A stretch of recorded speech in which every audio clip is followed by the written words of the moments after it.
Let's make a quick and easy one-pan meal that can be used for lunch, dinner, and meal prepping. I'm going to start with chopping up my onions. I already have oil in the pan, so I'm going to chop these up nice and fine, and then I will add it to the pan on a low heat. As you can see, the onions are finely chopped up. For this recipe in particular, I prefer to have all of my vegetables finely chopped up. It's just what we prefer. I'm going to put it into the pan on a low heat and then let that cook for a bit. While the onions are busy in the pan, I'm going to chop up the mushrooms, carrots, green peppers, and yellow pepper. Let's start with the mushrooms. I'm going to dice them, and then I'm going to cut up one half of green pepper and one half the yellow pepper.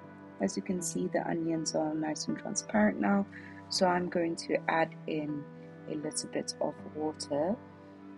This just helps it brown, and I will turn up the heat slightly as well so that it doesn't go too slow.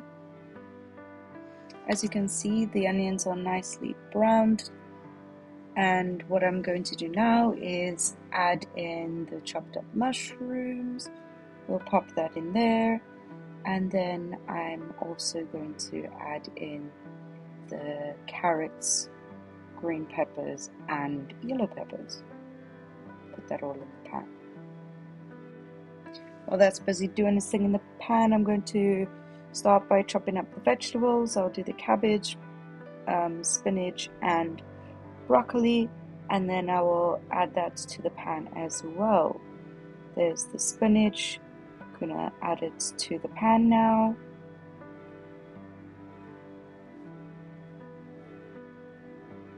And then I'm going to finish off the cabbage and add that as well. This is when I noticed I should have gotten a bigger pan. The pan was filling up quite a bit.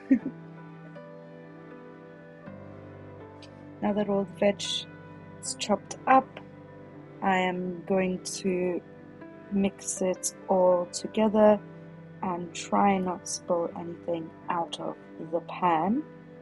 I really should have used a bigger pan. Now I'm going to add in the chopped up olives and jalapeños. Then I will add water into the pan and close it up with a lid just so that the vegetables can steam a bit more and shrink, just to speed up the process. I finally moved everything into a bigger pan. That other pan was not surviving. Now I'm adding in some minced chicken. You can use minced chicken or beef, whichever you prefer. What I like about this dish is that it is just in one pan, even though mine was technically in two, but you can do everything in one pan. What you can do is, if you prefer to cook your mince before separately, you can do that. If you want something quick and easy and just one pan, you can do it this way as well. This particular night, we wanted to have dinner quite quickly, so everything was just done in one pan. Now I'm just going to continue spicing up the chicken, and then I will mix everything together. You can turn up the heat a bit at this point if you want the chicken to cook a bit faster, but I wouldn't recommend turning it up too high, otherwise your vegetables might burn. Here my chicken is almost complete, and then we will do the last steps. You know, I like my protein, so what I did was I took the last bit of cottage cheese that we had and I added that into our dish just to have a bit more protein in it. The chicken is cooked through enough now, so I'm going to add these sauces. We have tomato flavor, and we're going to add in another one, which is Bolognese flavor. Be careful when you open these packets because they can spill on your clothes. I'd recommend cutting it open.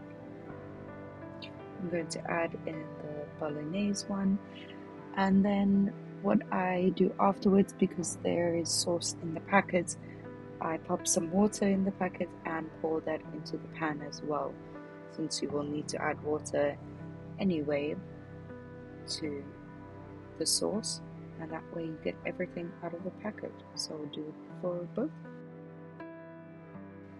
After mixing it all together, you're going to let it simmer in the pan for about 5 to 10 minutes. So while that goes on a low heat, you don't want it to boil, just simmer. While that goes on a low heat, you can go relax. And there you have it, dinner is ready. We just pop it into a bowl and have it just like this.